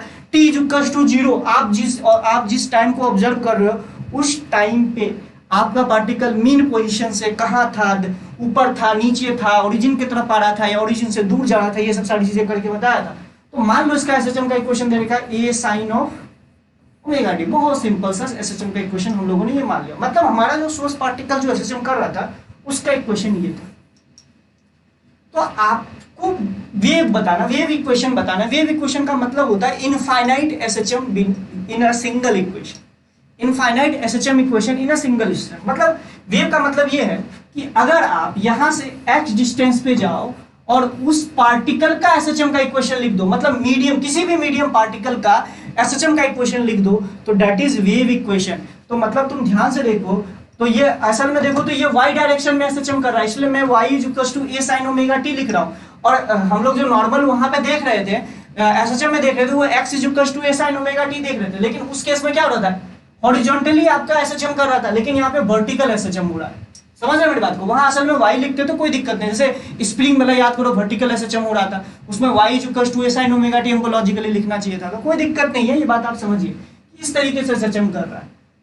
तो अगर हम वेव इक्वेशन की बात करें तो हम अगर ये लिख दें किसी भी x डिस्टेंस पे किसी भी पार्टिकल का position as a function of time, यही होता है वेव इक्वेशन। मतलब आप मीडियम पार्टिकल का किसी भी मीडियम पार्टिकल का सोर्स से x डिस्टेंस दूर पे किसी भी मीडियम पार्टिकल का अगर आप एसएचएम का इक्वेशन लिख दो तो सिंपल सी बात है वो आपका ये इक्वेशन को कैसे लिखते हैं ध्यान से सुनना।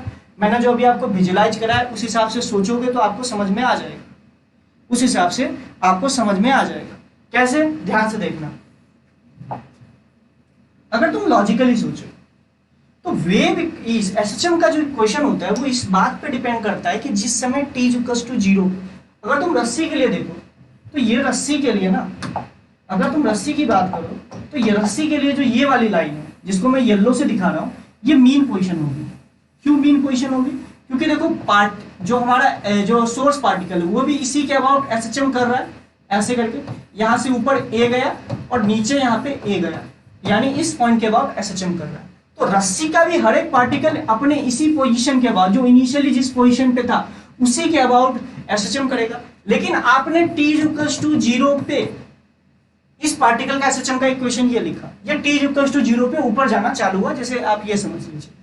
तो क्या हर एक पार्टिकल t इक्वल्स टू 0 पर, क्या रस्सी का हर एक पार्टिकल t इक्वल्स टू 0 पे एसएचएम करना चालू कर दिया? तो मेरा आंसर है नहीं, क्योंकि याद कीजिए मैंने एक बात आपको बताया, जब आप इसको ऊपर लेके जा रहे थे तो उस समय एनर्जी सिर्फ यहीं पे थी, just t equals to 0 instant की बात करूं तो क्या हर एक पार्टिकल को t इक्वल्स टू 0 पे एनर्जी मिल गई थी? नहीं मिली थी। उस एनर्जी को मूव करने में क्या हुआ था, ये यहां से यहां गया था, फिर यहां से यहां गया था, यहां से यहां गया था, यहां से यहां गया था। वही एनर्जी जो आप t इक्वल्स टू 0 में थोड़ा सा उसको ऊपर उठाने में लगाए थे, वही एनर्जी जब एक पार्टिकल से दूसरे पार्टिकल से तीसरे पार्टिकल पे गई होगी, तब वो हर एक पार्टिकल को अपने मीन पोजीशन से थोड़ा थोड़ा ऊपर उठाई होगी, यानी टाइम का लेग आ रहा होगा। मतलब जिस समय ये मीन पोजीशन से थोड़ा ऊपर उठा होगा, रस्सी का हर एक पार्टिकल मीन पोजीशन से ऊपर की ओर नहीं जा रहा होगा। और एसएचएम का इक्वेशन इसी बात पे डिपेंड करता है कि t इक्वल्स टू 0 पे मीन पोजीशन से कोई पार्टिकल ऊपर जा रहा है, नीचे जा रहा है, या कहां पे? ये बात आपको समझ में आई? एसएचएम में ऑलरेडी मैंने करवा रखा था। तो मेरा ये कहने का मतलब है, जब ये एनर्जी मान लो x equals to x distance पे पहुंची होगी, तभी तो ये पार्टिकल ऊपर उठा होगा भाई। लॉजिकल बात है कि नहीं है? एक बार कमेंट करके बताइए, ये बात आपको समझ में आई कि नहीं, जो मैं आपको समझाने की बात कर रहा हूं कि जब ये t इक्वल्स टू 0 पे जो मैंने एनर्जी दी होगी, ये थोड़ा सा ऊपर उठा होगा, क्या x डिस्टेंस का पार्टिकल उस समय ऊपर उठ गया होगा? नहीं उठा होगा। जब यही एनर्जी यहां तक पहुंच गई होगी, तब ये इसको ऊपर उठाया होगा। लॉजिकल बात है? अरे लॉजिकल बात है या नहीं है जो मैंने आपको बोला? लॉजिकल बात बोल रहा हूं कि नहीं बोल रहा हूं? आपको समझ में आ रहा है कि नहीं आ रहा है? जैसे यशवंत ने बोला है क्लियर सर, ओके। और किसी को दिक्कत है तो पूछिए। चलिए ठीक है, चेतन भी, चलिए अच्छी बात है। तो मेरा ये कहने का मतलब है, एनर्जी को यहां से यहां तक जाने में जितना टाइम लगा होगा, तब ये ऊपर उतना उठा होगा। अगर मैं इसकी बात करूं तो ध्यान से देखिएगा, इसको आप इस तरीके से सोच सकते हो।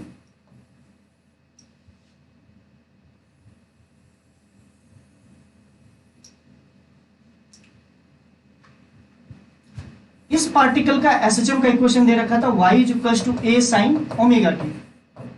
मतलब आप t इक्वल्स टू t पे यहां से x डिस्टेंस पे किसी पार्टिकल का पोजीशन, एसएचएम का इक्वेशन क्या बताता है? असल में एसएचएम का इक्वेशन क्या बताता है? एसएचएम का इक्वेशन यही तो होता है, y equals to a sin omega t, जो भी, मतलब कि मीन पोजीशन से displacement as a function of time, यही तो बताता है ना, मीन पोजीशन से displacement y as a function of t। मतलब अगर आप यहां पे लिख लो y as a function of x, t, तो this is what this will become the wave equation. तो अच्छा एक बात बताओ, लॉजिकली बताना, जब मीडियम का पार्टिकल यहां पे इसी एम्पलीट्यूड पे रहा होगा, मतलब ये मान लो ये y डिस्टेंस पे रहा होगा, सिंपल सी बात है, जब ये मीडियम का पार्टिकल ये y डिस्टेंस पे रहा होगा, क्या इस समय ये y डिस्टेंस पे रहा होगा? नहीं, सिंपल सी बात है।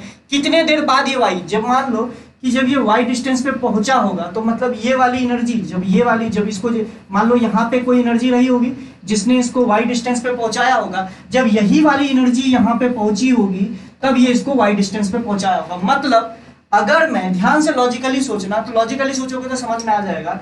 अगर मैं अच्छा ये बताओ, एनर्जी किस रेट से मूव कर रही है? वो मुझे लग रहा है v वेलोसिटी से मूव कर रही है, v वेलोसिटी से मूव कर रही है। इसका मतलब ये है कि एनर्जी को यहां से यहां तक जाने में कितना टाइम लगा होगा? वो लगा होगा v, मतलब कि x/v। ध्यान से देखो तो x/v, मतलब एनर्जी को इस पोजीशन से इस पोजीशन तक आने में x/v टाइम लगा होगा। तो मेरा ये कहने का मतलब है, अगर तुम लॉजिकली सोचो, अगर इसका एसएचएम का equation a sin omega t है, इसका मुझे y बताना है कि किस टाइम पे इसका y वही y हो गया होगा। तो लॉजिकल बात है, ये इतना टाइम बाद, लॉजिकली बात है, ये जो काम t टाइम पे कर रहा हो, जो इसका जो पोजीशन t टाइम पे होगा, मुझे लगता है कि अगर मुझे इसी का पोजीशन बताना, या ऐसे समझो, इसका जो y जो t टाइम पे होगा, इसका y t माइनस x/v पे हो गया होगा। लॉजिकल बात है, जो मैं अगर t टाइम पे इसका y निकालना चाहता हूं, t टाइम पे इस पार्टिकल का y निकालना चाहता हूं मीन पोजीशन से, तो मैंने रेफरेंस किसका लिया? इसका। मुझे लग रहा है ये जो है, इसको जब एनर्जी मिलेगी, एनर्जी जो x/v टाइम बाद मिली होगी, उस समय ये पार्टिकल यहां पे होगा, मीन पोजीशन वाला पार्टिकल यहां पे होगा। मतलब t इक्वल्स टू t पे जो x डिस्टेंस पे जो पार्टिकल है, उसका जब y रहा होगा, वो जो उसका जो वही सेम पोजीशन जो सोर्स पार्टिकल का है वो t माइनस एक्स बाई भी टाइम पे रहा होगा। लॉजिकल बात है। मैं क्या बोल रहा हूँ, ये जो यहां से अगर तुम इसको लॉजिकली सोचो, मैं फिर से बता रहा हूँ कि मान लो यहां से y तक पहुंचने में जो एनर्जी आपने लगाया होगा वही एनर्जी जब इसको मिली होगी तब ये y पे आया होगा। लॉजिकल बात है। तो ये वाली एनर्जी को यहां से यहां तक जाने में कितना टाइम लगा होगा, x बाई भी। लॉजिकली सोचना। तो मेरा ये कहने का मतलब है, आप इसका इक्वेशन लिखना चाहते हो ना, y as a function of x comma t, तो मैं ये कहने की कोशिश कर रहा हूँ x डिस्टेंस पे जो पार्टिकल है, x डिस्टेंस पे जो पार्टिकल है उसका अगर मुझे y निकालना है तो वो सेम y तो आपका ओरिजिन वाले पार्टिकल या सोर्स वाले पार्टिकल का रह चुका होगा, लेकिन किस टाइम पे रहा होगा, वो टाइम पे रहा होगा t माइनस एक्स बाई भी पे। मतलब आप लॉजिकली ये बोल सकते हो जो y अभी इस पार्टिकल का t पे है वही सेम y इस वाले पार्टिकल का t माइनस एक्स भी पे है। यानी अगर इनडायरेक्टली अगर मैं इसका y निकालना चाहता हूं तो इसके इक्वेशन में t के जगह x माइनस भी पुट कर दूं तो मुझे इसका y पता चल जाएगा। भले ही मैं टाइम कुछ पुट करूं लेकिन मुझे इनडायरेक्ट मैनर में इसी का t पता, इसी का y पता चलेगा। समझ रहे हो मेरी बात को? तो मतलब मैं इसके एसएचएम के इक्वेशन में जो कि आपको दे रखा था y is equals to x sine omega T, इसके एसएचएम के इक्वेशन में t के जगह पुट कर देता हूं t माइनस एक्स बाई भी, तो आपका एसएच उसका इक्वेशन आ जाएगा। मतलब a साइन ओमेगा और t के जगह पुट कर दिया t माइनस एक्स बाई भी, तो आपका इस पार्टिकल का y as a function of time पता चल गया। मैंने देखो बहुत अच्छी बात बताई, आप अगर इसको लॉजिकली सोचो तो आपने इनडायरेक्ट निकाल लिया। आपको इसका position as a function of time पता है, लेकिन आपको एक बात पता है, बस एक छोटी सी बात पता है बेसिक, कि ये जो जब ये ससुरा जब यहाँ रहा होगा और यहाँ से जब यहाँ आया होगा तो उसको कुछ आपने एनर्जी दी होगी, यही एनर्जी जब इसके पास पहुंची होगी तब ये ससुरा यहीं पहुंचेगा, सेम पोजीशन पे पहुंचेगा। मतलब ये है कि अगर t इक्वल्स टू t की बात की जाए, ये यहाँ पे है, तो इसका मतलब है ये x माइनस भी टाइम पहले उस पोजीशन पे पहुंच गया होगा। मतलब इसकी position t minus x by भी पे सेम होगी जो अभी t इक्वल्स टू t पे। मतलब आप इनडायरेक्टली इसके इक्वेशन में अगर t माइनस एक्स भी पुट कर दो तो आपको पता चल जाएगा कि t टाइम पे ये कहाँ पे था, इसका पोजीशन मीन पोजीशन से कहाँ पे होगा, तो बात खत्म हो गई। समझ रहे हो मेरी बात को? तो एक बात बताइएगा, ये कितने लोगों को समझ में आया कि मैंने उसके इक्वेशन में t माइनस एक्स भी पुट कर दिया, जो कि मैंने आपको लॉजिकली समझाया भी। बताओ बेटा, क्लियर है? पहले ये बताओ समझ में आया कि नहीं आया? आधे लोगों की तो चक्कर आ गया, बस साला क्या बोला फिर समझ में तो आया। पहले तो ये बताओ समझ में आया कि नहीं आया? किसी को समझ में आया कि नहीं आया? दिख तो रहा है ना बे? दिख रहा है। तो यानी मैं यहाँ से बहुत अच्छा इक्वेशन आ गया, y as a function of x, t is equals to a sine, ध्यान से देखिए, omega t minus of omega by V into X. तो यही है, this is a wave equation, this is a wave equation जिसको आप बोल सकते हो a sine of omega T minus of के एक्स। मतलब हम लोगों ने k को क्या बोल दिया, k is equals to omega by V. मतलब k एक नया कांस्टेंट मान लिया जो कि ओमेगा बाई भी के बराबर है। समझ रहे हो मेरी बात को? तो ये आप यहाँ से बोल सकते हो k जो एक नया कांस्टेंट मान लिया। अब देखो कई लोग कुछ बोलेंगे सर यहाँ 5 भी कुछ आ सकता था, मेरा बस इतना कहना है, देखो तुमने सोर्स पार्टिकल का एसएचएम का इक्वेशन माना था a sin ओमेगा टी, लोग सोर्स पार्टिकल का एसएचएम का equation a sin omega T plus 5 मान लेते, तो वहां प्लस 5 भी आ जाता है। अरे समझ रहे हो मेरी बात को? बहुत कम बच्चे रिप्लाई कर रहे हो, मुझे तो यही लगेगा नहीं सबको समझ में आ रहा है। किसी को समझ में ना आया करे तो बदतमीजों के जैसे बोल दिया करो, नहीं आया दोबारा बताओ।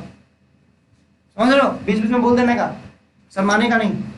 तो मतलब अगर आपने सोर्स पार्टिकल का एसएचएम ये माना है तो उस केस में आपका वेव इक्वेशन ये है। वेव इक्वेशन क्या बताता है, अगर तुम ध्यान से सोचो, वेव इक्वेशन ये बताता है कि अगर x को आप फिक्स कर दो, अगर आप x को फिक्स कर दो तो उस x पोजीशन का एसएचएम का इक्वेशन होगा। अगर तुम लॉजिकली सोचो भाई, तो अगर यहाँ 5 लिए होते तो यहाँ पे प्लस 5 और आ गया होता। ध्यान से देखो, यहाँ प्लस 5 और आ गया होता। समझ रहे हो? यहाँ पे प्लस 5 और आ गया होता। ध्यान से देखो, यहाँ प्लस 5 और आ गया होता। लॉजिकली सोचना, यहाँ +5 और आ गया होता, मैंने शुरुआत में यहाँ +5 नहीं लिया था, बस a sin ओमेगा t लिया था, लेकिन अगर 5 लिया होता तो यहाँ पे भी 5 आता। तो वही चीज मैं आपको बोल रहा हूँ, 5 इसे टेंशन वेंशन लेने का नहीं, जो आपको समझ में आया अच्छी बात है। इसलिए मैं 5 एक बार हटा दे रहा हूँ क्योंकि मैंने एग्जाम्पल ली 5 लेके नहीं किया था, ठीक है। याद कीजिए 5 किस चीज पर डिपेंड करता है वो तो ऑलरेडी बता चुका हूँ। ये हो गया। अच्छा, एसएचएम का इक्वेशन, वेव इक्वेशन क्या बताता है? वेव इक्वेशन का मतलब होता है in a single equation you can find infinite SHM.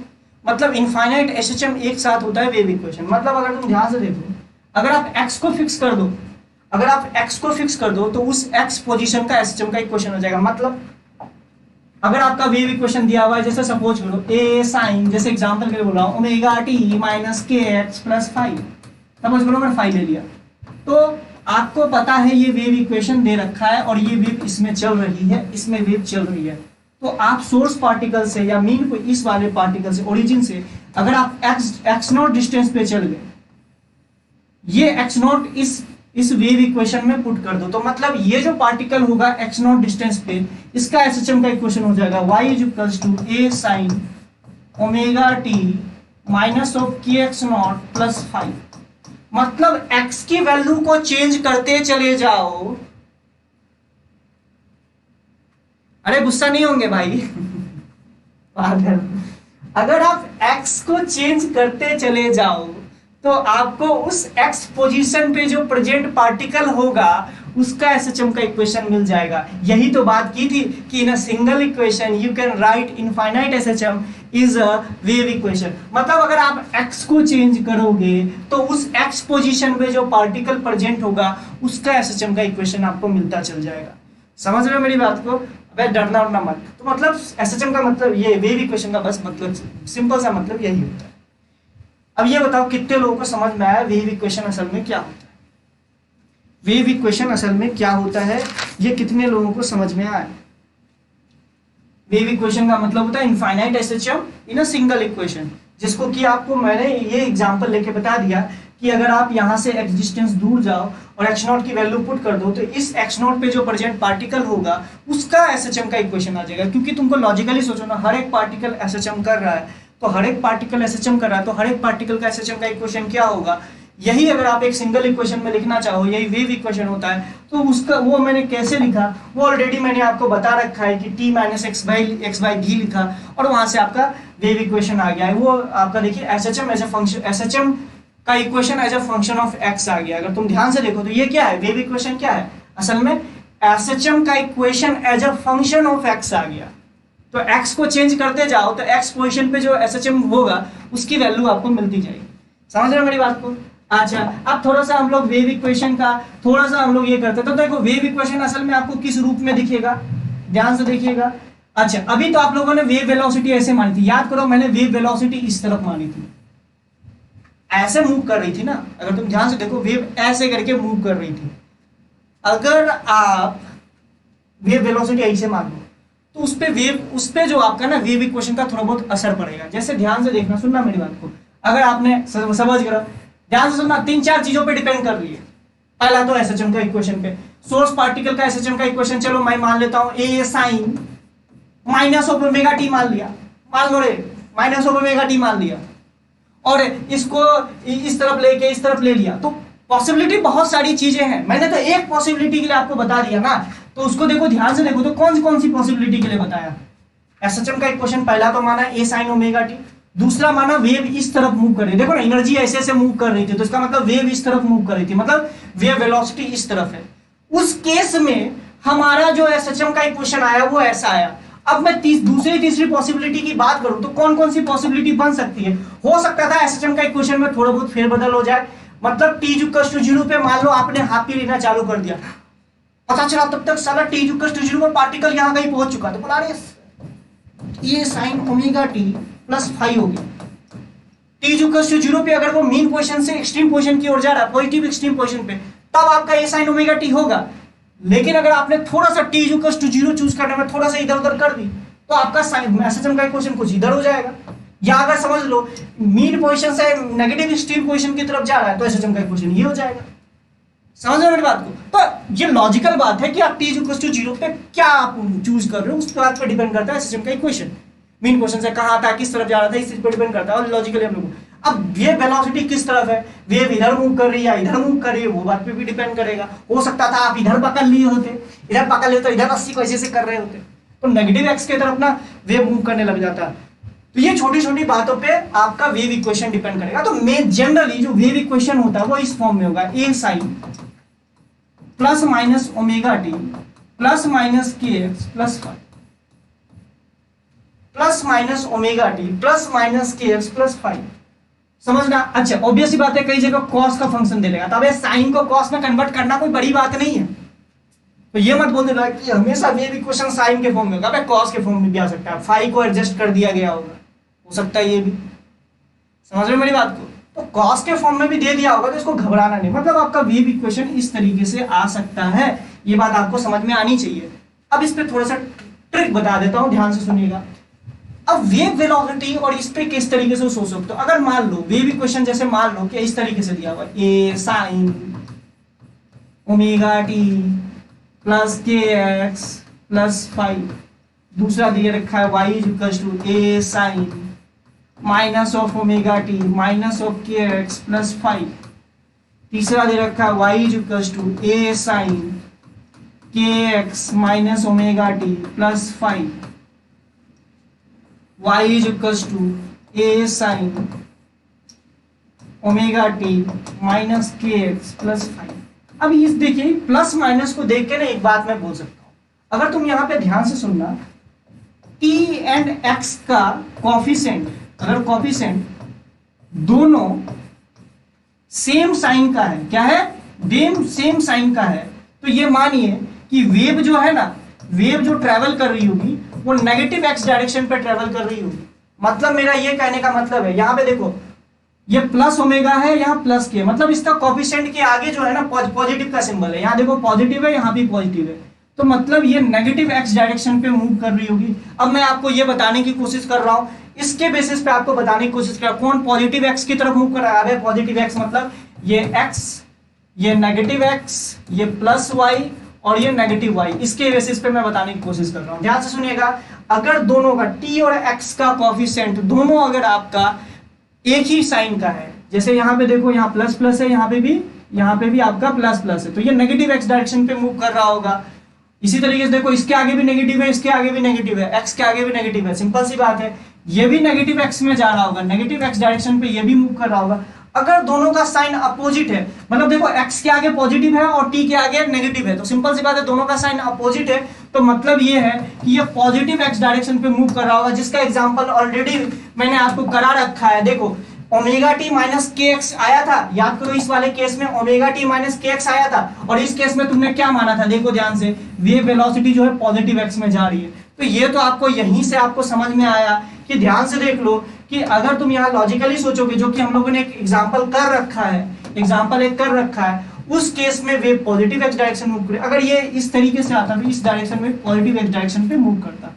तो आपको ये बात समझ में आनी चाहिए, टी और ओमेगा के अगर साइन पॉजिटिव और माइनस में दोनों एक ही साइन का है तो नेगेटिव एक्स में मूव करेगा, और अगर अपोजिट साइन के अगर है प्लस माइनस माइनस प्लस कुछ भी है, तो मतलब वेव जो है पॉजिटिव, अच्छा अपोजिट साइन के हैं तो पॉजिटिव एक्स में, अगर सेम साइन के है तो नेगेटिव एक्स डायरेक्शन पे मूव करेगा। तो ये बेसिक चीज है, ये आप लोगों को पता होना चाहिए। ये तो बस मैंने ऐसे लिख दिया, लेकिन आपको पता होना चाहिए कि टी और एक्स के कोफिशिएंट के आगे अगर सेम साइन है तो मतलब नेगेटिव एक्स डायरेक्शन पे मूव करेगा, और अगर अपोजिट साइन है तो अपोजिट साइन है तो इसका मतलब पॉजिटिव एक्स डायरेक्शन पे मूव करेगा। जो कि मैंने बोला, same sign negative X, opposite sign positive X, ये बात आपको समझ में आनी चाहिए।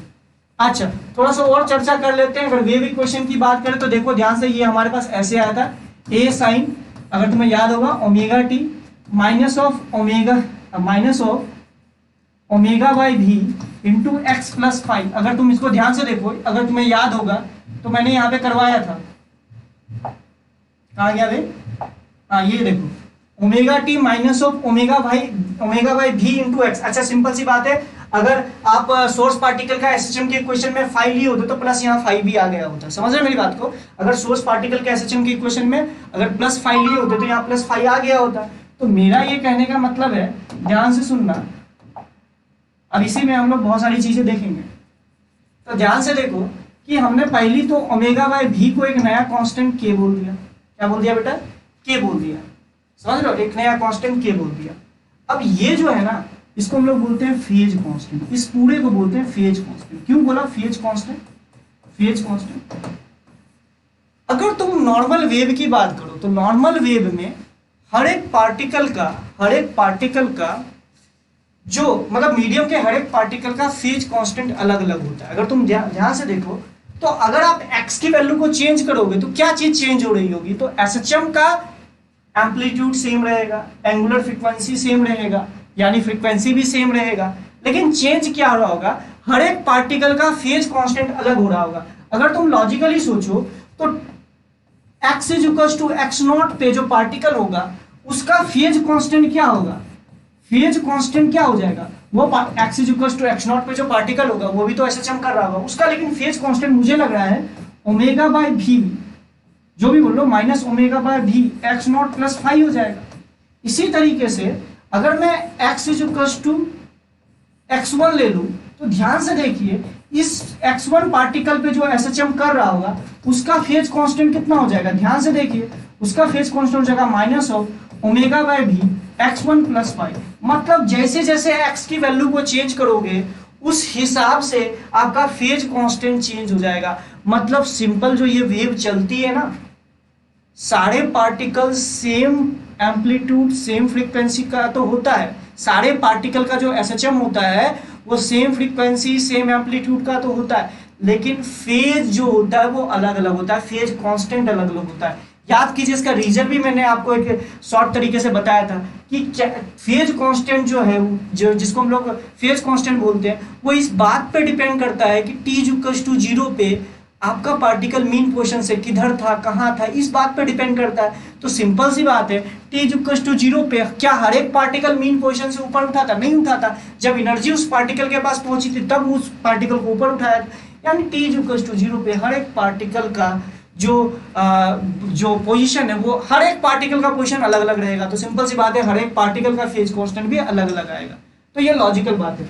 मतलब अगर मैं एक ध्यान से देखूं, एक वेव बनाता हूं तो ध्यान से देखो, ये वेव है। अगर मैं यहां से x1 डिस्टेंस पे जाऊं और यहां से मैं x2 डिस्टेंस पे जाऊं, इन दोनों पार्टिकल का जो सिंपल सी बात है एसएचएम का इक्वेशन लिखो। जो पार्टिकल x1 डिस्टेंस पे है उसका एसएचएम का इक्वेशन हो जाएगा a sin omega T minus of omega by भी इंटू x1 प्लस 5। और ध्यान से देखो, जो x2 पे जो पार्टिकल सिचुएटेड होगा उसका एसएचएम का इक्वेशन हो जाएगा a sin omega T minus omega by भी, जिसको हम लोग k बोल देते हैं, इंटू x2 प्लस 5। तो मतलब अगर ये पूरा को बोलो तो ये आपका x1 पे जो प्रेजेंट पार्टिकल है उसका पूरा का पूरा फेज हो गया, और ये जो x2 पे जो प्रेजेंट पार्टिकल है उसका पूरा का पूरा फेज हो गया। तो अगर मैं बोलूं कि x1 पे जो पार्टिकल एसएचएम कर रहा है और x2 पे जो पार्टिकल एसएचएम, सॉरी ये x2 है, तो x2 पे जो पार्टिकल एसएचएम कर रहा है उन दोनों के बीच में फेज का डिफरेंस क्या है? तो इस दोनों को हम लोग डेल्टा फाई से, अगर तुम ध्यान से देखो तो दिस माइनस दिस कर दोगे या दिस माइनस दिस कर दोगे तो ये हो जाएगा ओमेगा बाय भी, दैट इज डेल्टा फाई क्या है? φ1 माइनस φ2। समझ रहे हो? φ2 माइनस φ1, तो दिस हो जाएगा x1 minus x2, x1 minus x2, यही आ जाएगा। क्योंकि देखो ओमेगा टी कैंसिल आउट हो जाएगा और φ कैंसिल आउट हो जाएगा। तो ये पूरे को याद कीजिए, एसएचएम के अंदर जो साइन के अंदर होता था उसको हम लोग फेज बोलते थे। तो इन दोनों का जो फेज डिफरेंस आएगा वो इतना आएगा, या आप इसको ऐसे भी बोल सकते हो, delta phi is equals to K into delta X. तो ध्यान से देखिए, एक बहुत ही अच्छा रिलेशन पता चल गया, delta phi is equals to K into delta X. ये बात आप लोगों ने वेव ऑप्टिक्स में पढ़ा होगा, लेकिन प्लीज इसको आप वेव ऑप्टिक्स से कंपेयर मत कर दीजिएगा। वहां की बात कुछ अलग होती थी, वो सुपरपोजिशन प्रिंसिपल पे, और इस वाले पे सेम चीजें आती है। लेकिन मैं आपको यही बोलूंगा कि ये दोनों चीजें अलग अलग चीजें हैं, आप इसको वेव ऑप्टिक्स से कंपेयर मत करिएगा। ये क्या है कि सेम वेव के दो पार्टिकल्स के बीच में फेज का डिफरेंस कितना होगा ये आपका पता है। अब मैंने φ2 माइनस φ1 किया है तो सिंपल सी बात है ये माइनस होगा ना, x2 माइनस में होगा और ये प्लस हो जाएगा ना गधेरे। अगर यहाँ तुम प्लस लिए होते, ध्यान से सुनना, omega T plus omega by V x1 plus five लिए होते इसका फेज और इसका भी प्लस लिए होते, तब आता है x2 माइनस x1। अभी हम लोगों ने देखो यहाँ माइनस लिया हुआ है, तो माइनस लिया हुआ है तो सिंपल सी बात है वही चीज आएगी लॉजिकली। अब कई लोग, मैं बस लिख रहा हूँ delta five equals to K into delta x, delta x का डिफरेंस कितना है, समझ रहे हो मेरी बात को? ठीक है, तो अब बस आप ये याद रखा कीजिए, ये याद रखा कीजिए, ये असल में ये क्वेश्चन क्या बताता है, this is the phase difference between two particle present in the same wave. ये फेज डिफरेंस होता है दो पार्टिकल के बीच में जो कि सेम वेव का है।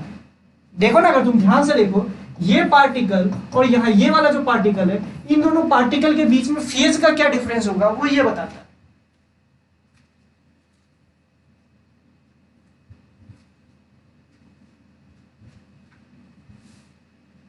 ठीक है, चलिए ये बात आपको पता चल गया कि ये हो गया आपका ये। अच्छा, अब इसको थोड़ा सा दूसरे फॉर्म में देखते हैं। अगर तुम ध्यान से देखो तो, अगर तुम इसको ध्यान से देखो तो देखो, अगर तुम्हें याद होगा तो k को हम लोगों ने क्या बोला था, ओमेगा बाई वी। तो यहां से आप एक चीज और लग सकते हो, velocity is equals to omega by K. मतलब ध्यान से देखिए, वेव वेलोसिटी एक और चीज आ गई कि अगर तुम इसको ध्यान से देखो तो इसको लिख सकते हैं कोफिशिएंट ऑफ, अगर तुम इसको ध्यान से देखो, अरे v की वैल्यू क्या आ जाएगी, ओमेगा बाई के। अच्छा, ओमेगा किसका कोफिशिएंट है, ओमेगा कोफिशिएंट है t का, तो मतलब वेव वेलोसिटी आ गई। ध्यान से देखिएगा, वेव वेलोसिटी आ गई coefficient of t upon coefficient of x। तो कोफिशिएंट ऑफ वेव वेलोसिटी अगर आपको पता है तो coefficient of t upon coefficient of x कर दीजिए, तो आपकी वेव की क्या वेलोसिटी है वो पता चल जाएगी। देख लो ना, ये आया था रिलेशन, इसको हमने k बोला था, तो सिंपल सी बात है, k असल में क्या है, k तो असल में कोफिशिएंट ऑफ x है, तो coefficient of t upon coefficient of x का मॉड ले लीजिए, तो आपको ये पता चल जाएगा वेव की वेलोसिटी किधर हो जाएगी। अब वेव की वेलोसिटी पॉजिटिव x में है या नेगेटिव x में है, ये तो आप साइन देख के कर लोगे। मतलब मैंने आपके दो क्वेश्चन सॉल्व कर दिए। अगर आपको कभी वेव इक्वेशन दे रखा होगा, जैसे मान लो आपको वेव इक्वेशन दे रखा है a sin 20 pi t plus of 50 pi x plus pi, अगर ये दे रखा है, तो क्या इस वेव इक्वेशन को देख के आप ये बता सकते हो कि ये कौन सी डायरेक्शन में मूव कर रहा होगा? मुझे तो पहला लग रहा है कि ये ना नेगेटिव एक्स की तरफ मूव कर रहा हो, क्योंकि टी के कोफिशिएंट का जो साइन है वो पॉजिटिव में है और एक्स के कोफिशिएंट का भी साइन पॉजिटिव में, तो पहला तो ये पता चला ये जो वेव है नेगेटिव एक्स में मूव कर रहा होगा। अच्छा, इसका वेव वेलोसिटी कितना हो जाएगा? इस वेव का जो वेव वेलोसिटी होगा वो ध्यान से देखिए, वो लिखेंगे coefficient of T that is 20 pi upon coefficient of x that is 55। मतलब जो भी, अब ये जो दे रखा होगा मीटर पर सेकंड में दे रखा होगा या पर मीटर में दे रखा है या किस में दे रखा होगा वो डिपेंड करेगा, तो ये आ जाएगा वेव वेलोसिटी दैट इज 2/5। जो भी आपका दे रखा होगा इसका ना कुछ यूनिट तो होगा ना, उसी के हिसाब से। समझ रहे हो मेरी बात को? तो मुझे दो बात पता चल गई कि वेव वेलोसिटी, वेव इक्वेशन को देख के पहला तो आप वेव किस डायरेक्शन पे मूव कर रहा है वो आप बता सकते हो, दूसरा वेव की वेलोसिटी क्या होगी आप दूसरा ये बता सकते हो। तो दो चीजें नोट कर लीजिएगा कि how to find the, by seeing the wave equation how we can find the direction of wave, मतलब direction of propagation of wave and wave velocity. पहला तो ये चीज आपको ये बात आपको लॉजिकली समझ में आ गया होगा। अच्छा, अब चलो k का कुछ और ऑपरेशन करते हैं। अगर तुम्हें याद होगा तो ओमेगा को लिख सकते हो, अगर तुम लॉजिकली सोचो तो ओमेगा होता है 2 पाई f, ठीक है, ओमेगा होता है 2 पाई f। अब इसको v से डिवाइड कर दो तो क्या हम लिख सकते हैं omega by v is equals to 2 pi f by v। अच्छा, ओमेगा बाई v क्या होता है? मुझे लगता है ओमेगा बाई v जो होता है ना ये k होता है, k is equals to 2 pi into F by V. V क्या है भैया? Wave velocity. तो देखो वेव वेलोसिटी होता है, अगर तुम ध्यान से देखो, फ्रीक्वेंसी इंटू लेमडा। अगर आपको याद होगा तो फ्रीक्वेंसी इंटू लेमडा, तो वेव वेलोसिटी की जगह फ्रीक्वेंसी इंटू लेमडा करोगे तो याद कीजिए k की वैल्यू आ जाएगी 2 पाई बाई लेमडा। तो k की वैल्यू क्या आ जाएगी? 2 पाई बाई लेमडा। तो ध्यान से देखिए k को आप इस तरीके से भी लिख सकते हो।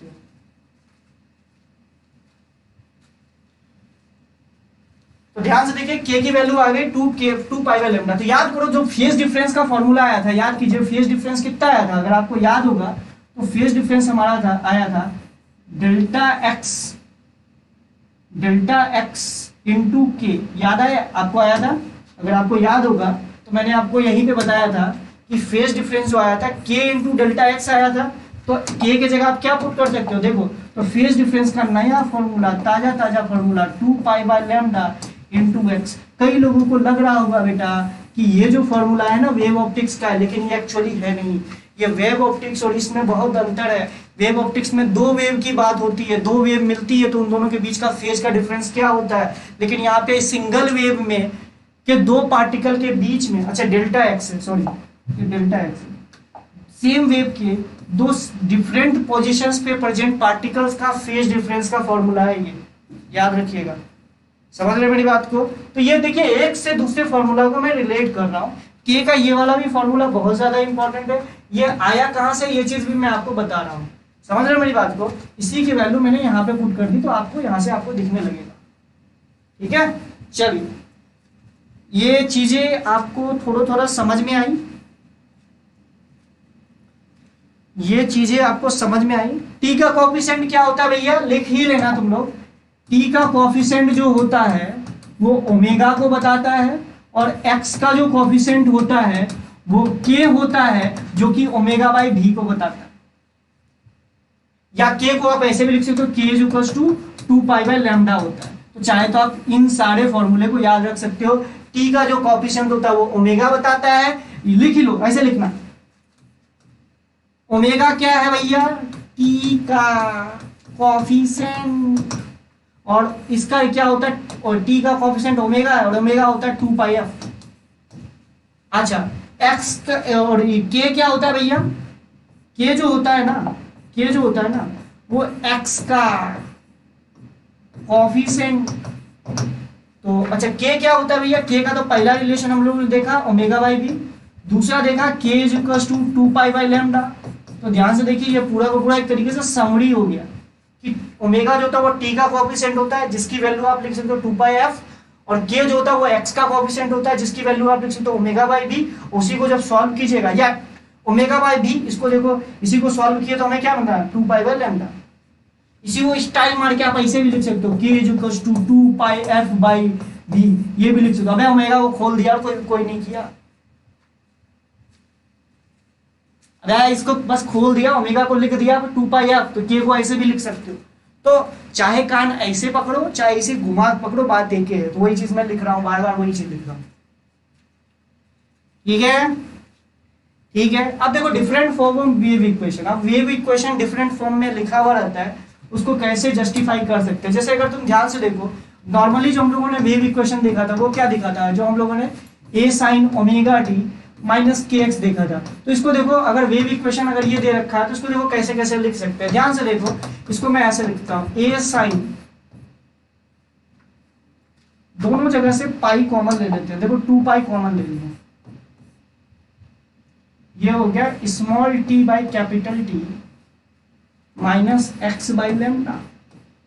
ये कई लोग बोलेंगे, कई ये चमका आपको, अगर ये तुमको नहीं समझ में आया तो समझ लो तुम्हारा दिल पत्थर का है। क्यों? क्योंकि मैं इतना देर से समझा रहा हूँ, तुमको ये समझ में नहीं आई ये कैसे लिख दिया सच में। अरे फ्रीक्वेंसी को 1/t लिख दिया, तो ओमेगा को ऐसे भी लिख सकते हो 2 पाई एफ, और इसको ओमेगा को ऐसे भी लिख सकते हो 2 पाई बाई टी, ऐसे भी तो लिख सकते हो। हम लोग वही चीज किया है, 2 पाई बाई टी कर दिया, 2 पाई कॉमन ले लिया और के को लिख दिया 2 पाई बाई लैम्डा। तो देखो ये पहले ये रिलेशन आ गया।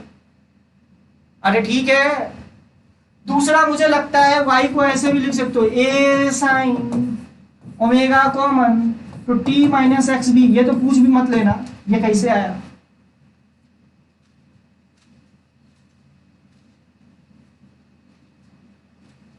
समझ रहे हो मेरी बात को?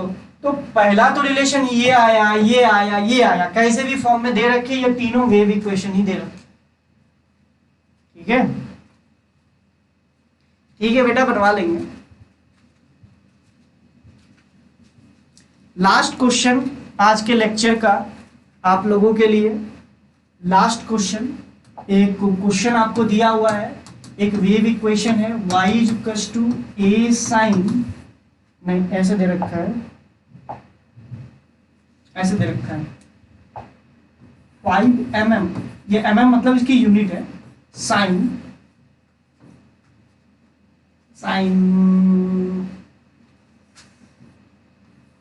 10 pi t minus of 20x plus 30।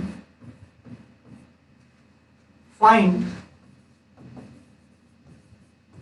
a b f omega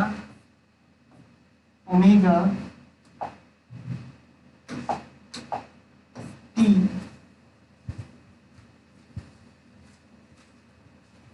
lambda f।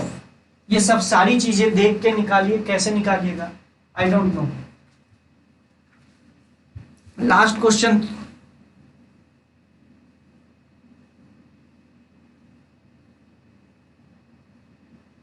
A omega भी जैसा पे निकाल के दिखाओ।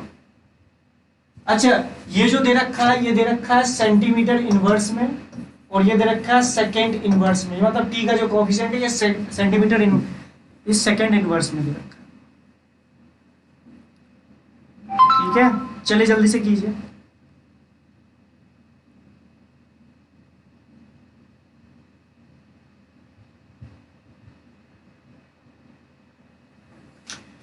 पहली बात तो अब मैच कर लो, ए की वैल्यू आ जाएगी 5 mm, मतलब इस वेव का एम्पलीट्यूड 5 mm हो जाएगा। अब देखो पहले तो लिखो ओमेगा क्या दे रखा है, ओमेगा दे रखा है 10 पाई, तो 10 पाई दे रखा है तो इसको क्या लिख सकते हो, ओमेगा को लिख सकते हो 2 पाई एफ, मतलब फ्रीक्वेंसी को लिख सकते हो ओमेगा बाई 2 पाई। ध्यान से देखिए ओमेगा बाई 2 पाई मतलब फ्रीक्वेंसी हो गया आपका 5। ध्यान से देखिए फ्रीक्वेंसी अगर 5 हो गया तो टाइम पीरियड कितना हो गया 1 फ्रीक्वेंसी डेट इज 5, मतलब 0.2 सेकेंड इसका टाइम पीरियड हो गया। समझ रहे मेरी बात को। ए की वैल्यू इतनी आ गई, ओमेगा आ गई 10 पाई। ध्यान से देखो फ्रीक्वेंसी हो गया ओमेगा बाई 2 पाई। अच्छा, वेव वेलोसिटी कितना होता है, वेव वेलोसिटी जो होता है अगर तुम ध्यान से देखो, वेव वेलोसिटी को हम लोग लिख सकते हैं coefficient of x, coefficient of T upon coefficient of x. तो कोफिशिएंट ऑफ टी क्या दे रखा है 10 पाई, और कोफिशिएंट ऑफ एक्स कितना दे रखा है 20। इसका मॉड ले लेते हैं, that is pi by 2 centimetre पर सेकेंड। सेंटीमीटर पर सेकेंड क्यों लिखा, क्योंकि इसका यूनिट सेंटीमीटर और ये सेकेंड में दे रखा, तो सेंटीमीटर पर सेकेंड दे रखा है। ठीक है, अच्छा पाई बाई 2, हाँ वेलोसिटी पाई बाई 2 दे रखा है, मतलब एम्पलीट्यूड निकाला, ओमेगा आया, फ्रीक्वेंसी आया, टाइम पीरियड आ गया और वेलोसिटी भी आ गया, मतलब A V frequency, time period, omega और फ्रीक्वेंसी। अच्छा लैम्डा क्या होता है भाई, देखो ना के जो होता है वो होता है 2 पाई बाई लैम्डा। तो ध्यान से देखिए लैम्डा की वैल्यू आप लिख सकते हो 2 पाई बाई के, तो यहाँ से आप निकाल सकते हो। अरे यही होता है ना K is equals to 2 pi by lambda, तो यहाँ से आप निकाल सकते हो। 2 पाई दे रखा है और लैम्डा की वैल्यू कितनी हो गई, के की वैल्यू कितनी होगी 20, तो देख लीजिए लैम्डा की वैल्यू कितनी आ जाएगी। ठीक है, तो यहाँ से आप निकाल सकते हो।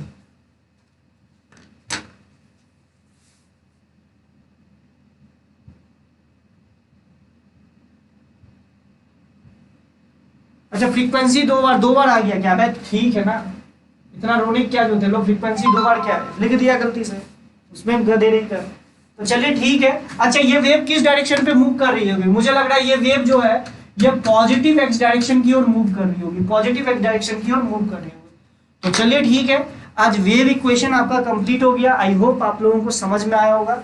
बस मैं इतना बोलूंगा बेटा, एसएचएम जो लोग नहीं किए हो थोड़ा बहुत पढ़ लेना अच्छे से, 3-4 लेक्चर तक भी कर लोगे तो आपका भला हो जाएगा। और वो जो खास करके जो लास्ट वाला पार्ट,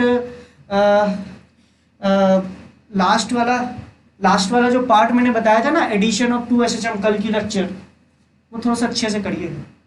मैं फिर से बता रहा हूँ, एडिशन ऑफ 2 एसएचएम अगर आपको समझ में नहीं आएगा तो कभी भी आपको इंटरफेरेंस प्रिंसिपल नहीं समझ में आएगा। सुपरपोजिशन प्रिंसिपल क्या होता है ये आपको समझ में नहीं आएगा। सुपरपोजिशन प्रिंसिपल दो जगह है, तीनों में है, वेव ऑन स्ट्रिंग में, वेव ऑप्टिक्स में और आपका साउंड वेव में। तो तीनों चीजें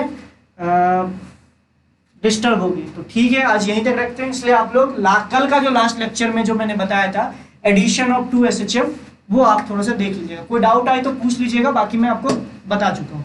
चलिए, thank you all of you. जाइए अच्छे से पढ़ाई कीजिए और प्रैक्टिस कीजिए। Bye bye, take care, have a nice day.